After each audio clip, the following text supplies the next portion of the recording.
Hello everybody, and today we are going to be checking out a scenario where the Lime Team re-rebels from India. Now the Lime Team was a very powerful nation inside of WICSO, but eventually they fell in World War II. But they were resurrected in World War IV briefly, but then demolished by the old empire. But in this scenario, we are going to be seeing them trying to re-rebel away from India again. Also, the war between the Square Team and the 3-Point Star Alliance, that's not going to have any implications. But yeah, on that note, please do consider liking and subscribing if you do wish.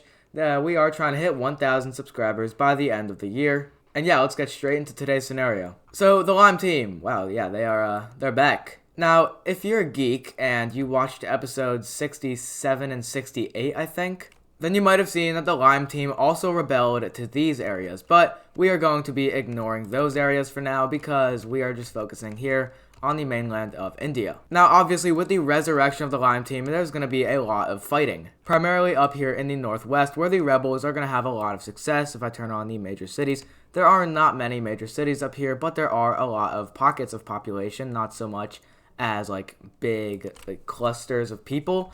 It's just like they're spread out in this area. So the rebels are going to have their most success here in trying to revive the Lime Team. And Persia is a very close ally of India, so they're definitely going to be sending economic aid, whether that be by sea or by land. But they are not directly involved in the war, and the Lime Team rebels are going to have no problem just linking up with each other to form a solidarial kind of like blob. But so far, they haven't captured any major cities, and that's because if you capture a major city, then that's like a really hard battle that you have to do. The only place where the rebels attempt to capture a major city is down here, but that's mostly like a deterrence because this is a really populated city. And that is just so the rebels can continue to link up with each other, continuing to split up India. But of course, India still has a military. If I show you the top 10 strongest countries. Yeah, the list is right here, and India is number 1. So they're definitely going to put up at least a little bit of a fight. So Indian military is going to go into this pocket, which has no major cities, and this one has no major cities.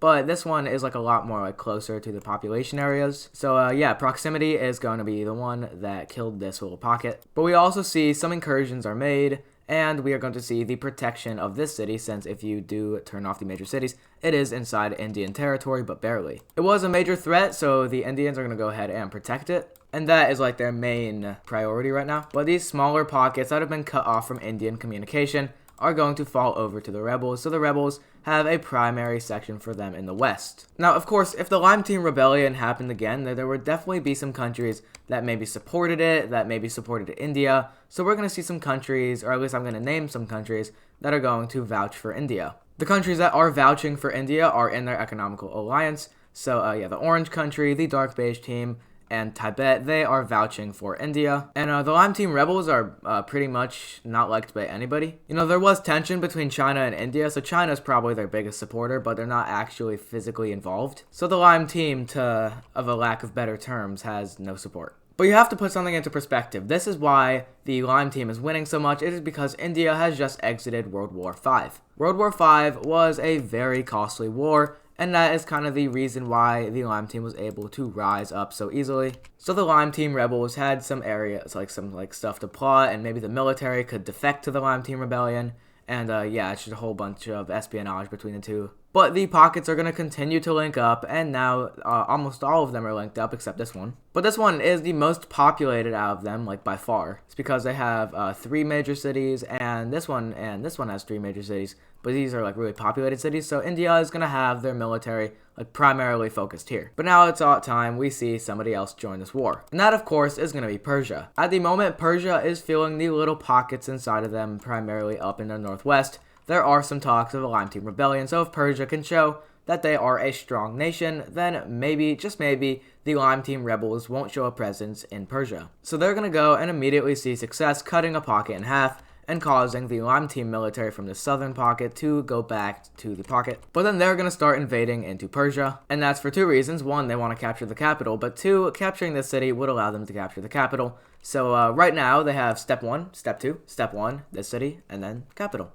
But with the Lime Team seeing increased success over here trying to capture the capital of Persia, Persia is doing really well. They have captured a major city that belonged to the Lime Team, and they're going to move up into the northern area of the pocket, and this is going to allow for Persian infantry to start to leak into Lime Team occupied territory, reclaiming it for India. This is also going to happen here. They are reclaiming it for India, so it's Persian military is in these 2 areas, but, you know, it's still like India because they're working together. But yeah, this is messy. This is very messy. Eventually, the orange team is also going to start sending aid to Persia and India. They have no real affiliation with this war, but they are still doing it. And soon enough, we are going to see the lime team actually having a little bit of success. They're going to capture this pocket, including a major city, and furthermore, creating more solidarity over here between these two pockets and moving up and out. But here's like the lime team strategy. If they can capture a lot of territory, like if they can capture all of this territory, then that would probably persuade some Indian officials to talk about peace. And if there's peace, that means that you get to exist after the war. So as long as they can deter Persia in the west and keep invading in the east,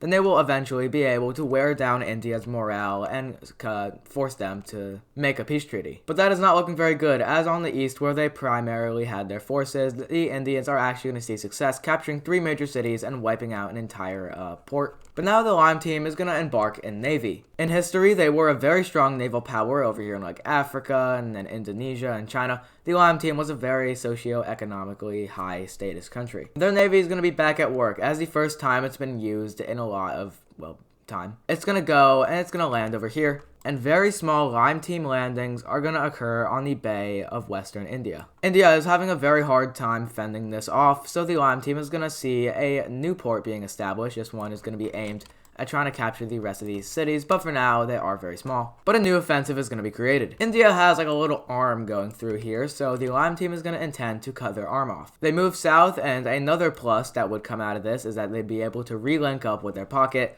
and eventually they link up with their pocket. Now, technically, India is still connected through a very small passage right here, and the Indians are going to be able to capture that little like area. And now India has a massive area of population being cut off from their mainland. We also see the lime team moving back into their pocket, linking up with the naval landing. And now lime team troops are starting to squeeze in from all sides, capturing the naval areas. So now nobody can be, navally lifted out. Can we talk about how many major cities India has? It's like 50 at least. But yeah, not looking good for India. They are succeeding in the east and west, but in the center they do falter, and that makes sense because they're like all the pockets are kind of clustered together in the center. But Persia is making increased successes as now they're going to spearhead south in an attempt to try and capture this major city. And if they're able to do that, they can cut off the invading forces and continue to crush them. And that would probably lead to the surrendering of the rest of the pocket. But before they do that, they actually have to move south and capture the city, which is going to be very hard. But now Persian infantry is going to move back out into Indian territory, and eventually they're going to re-emerge in the pockets. So they kind of like went around. And now they're showing up over here, in which they are now threatening 2 major cities. Now, let's see Persia. They have a kind of like battle plan. They're going to threaten this city, but eventually they're actually going to move south. So very small little mercenary groups are going to besiege this city. Of course, the siege is very weak, but eventually with a planned lime team victory, they're going to reallocate themselves very intentionally south, and they're going to capture the sea over here. So now Persia has worked their way around and conducted a military genius to outsmart the lime team. And the Persians are going to be able to absolutely demolish this little western area of the pocket. But this pocket over here in the east, at least what remains of it, is not subsiding over to the Persians as they had predicted. That is because increased successes are going to capture these territories, and they're going to be able to create more internal networks between them and this pocket. And all in all, Persia's successes were great. They're really good, but, in the end, they didn't really do anything. They just kind of changed the idea a little bit. But while we're over here, how about we go check up on the east? Yep, so India is continuing to demolish the eastern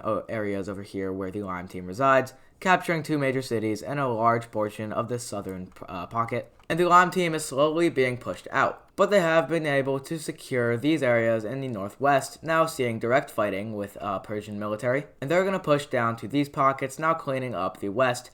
And this actually makes it look a lot better than it is for the lime team. But eventually, a great march is going to be conducted eastward, and this is going to be aimed at capturing a lot of territory, which it successfully does. And the idea of the war has changed yet again to more of a war of attrition than actual aspiration from the people. Eventually, Persian military is going to be pushed out of this pocket, and the lime team is going to replace them. At this point, they are now seeing direct combat because it's all the way down here. And before, it was just like here and here, which wasn't really that bad. But now they have a full-fledged front line that they have to deal with. So far, the lime team is able to move back into some of the areas in their pockets, and this is going quite well. Now, the Persians have now used direct military involvement to try and get into these areas, which is official Indian territory. And the way I'm using the colors might seem a little bit weird, but just to not confuse you, the light blue, these two blues, the darker of the two, is representative of Persian military into the Lime Team pockets, and the lighter blue is representative of the Indian territory. You know how it looked like this? This color is representative of invading this territory instead of one of the pockets. So just thought I'd get that out of the way. But the Lime Team is going to see increased success over here in the Northeast. But a new country is going to join in on this war. And that's going to be none other than the Orange Team. The Orange Team used to be very closely allied to India, you know, being in the same sort of economic alliance. And that means that India's economy is kind of depending on whether this war is going to go well for them. So the Orange Team finds it in their good interest to try and take out the surrounding areas. So they're going to start to move out into Indian and Lime Team territory, taking a lot of it and claiming it back for India, so that should look a little something like this. And now the Lime Team has to worry about West, East, and North. The Orange Team continues to see success in this northern pocket, but to be fair to the Lime Team, this was a very underdeveloped, armed. No one was like really there. Also, the Orange Team has been saving their military for a long time. It has not been active since the coalition between a lot of the Tibet and India and Persia between the Dark Green Team. Their military hasn't been used since those times. So that kind of explains the reasoning as to why the Orange Team is doing so well, but it is proving evident as now they're able to reconnect up with India. Now this is major because communication hasn't been seen this drawn out since the Lime Team captured these areas, but now the Indians have a direct source of contact with one of their allies. This is going to cause Lime Team military falters, basically around every single front line. The Persians move back into the northeast of this pocket, and they start to move in, connecting up with this pocket, and the Persians are now able to move into this pocket, and it is not looking good for the Lime Team. But eventually they are able to push back the Orange Team a lot. They're able to push out this territory over here, and they're able to start re-invading into their pocket. It was very underpopulated and underdeveloped and not really armed by any military, but it is going to be a key for morale. India continues to see increased success over here in the east, capturing a major city and threatening another one, while we see more Indian military from the south and the east of their country is being reallocated to deal with this rebellion. That port landing that they did make is going to be for nothing, as India now wipes it out, moving from the south now. So now the Lime Team really has to worry about the west, south, east, and north, and they are starting to falter majorly. But a country over here in the east is going to make a big mistake, and that is going to be Bengal. They are going to attempt to take this province away from India so they can reclaim some of their historic territory, and by this they are pledging their allegiance to support the Lime Team.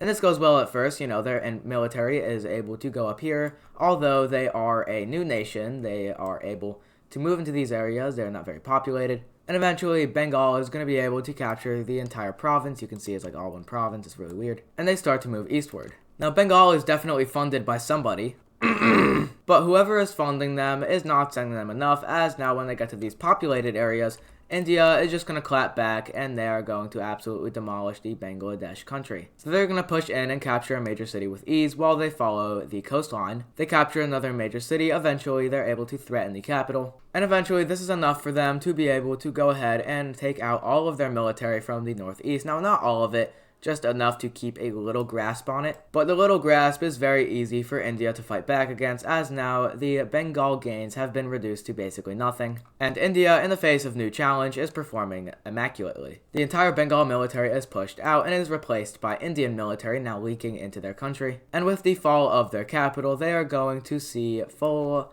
occupation by India. But remember, if India is occupying these guys, then they're going to have to reallocate some military, so that is definitely going to lead to some Lime Team pushback. The Lime Team pushes back over here in the eastern areas, and they capture two major cities, moving back into this eastern pocket, which has seen a lot of war, and the citizens are probably traumatized. But as well, they're also able to move down into these areas and capture a major city, because a lot of the military was taken out of this area to move over here to Bengal. And the front line over here to try and capture the northwest of their country is going very well. But with Indian reallocation of military, the Lime Team is going to see success over here in the east, but the Persians continue to clobber them over here in the west. Their military moves out from their front line, as now the entire military has been conscripted, and they're moving on to the border of the Orange country and threatening these northwestern provinces. And eventually the rebels have no choice in this province than to just surrender over to Persians, and they start to move further east, encouraging the Orange team to do the same. They do, and they're going to start to move south, capturing this entire pocket,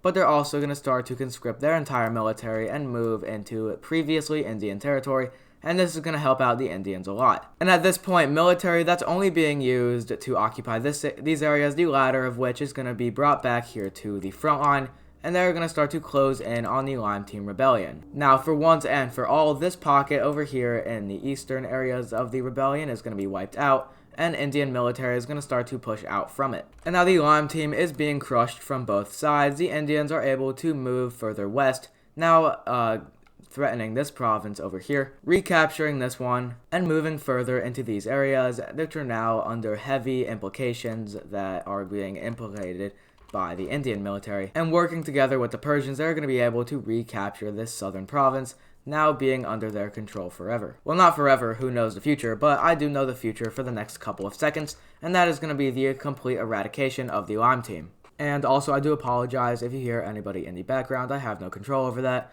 But India is going to continue to move further west, now capturing the fifth to final major city that the Lime Team had control over. But now that just turned to a, fourth final, and this entire thing collapses, and now all of the pockets are eradicated by outside militaries, and the rest is going to surrender to outside forces, looking a little something like this. And yep, that's it. The Lime Team Rebellion has been crushed once again, and now we can take a look at a peace treaty between the Persians, Orange Team, and Indians. Alright, and this is what we see our peace treaty looking like. You might be a little bit confused because this just looks like the outlines of all of the little sections that broke away, and you'd be correct. Currently, they are under Indian occupation as there are still rebels fighting for the Lime Team side, but moving east we see India takes the entirety of Bengal. But slowly and surely the Indians begin to assimilate these and the rebels start to calm down, removing the need for military presence, and eventually the pockets are going to subside back to Indian influence,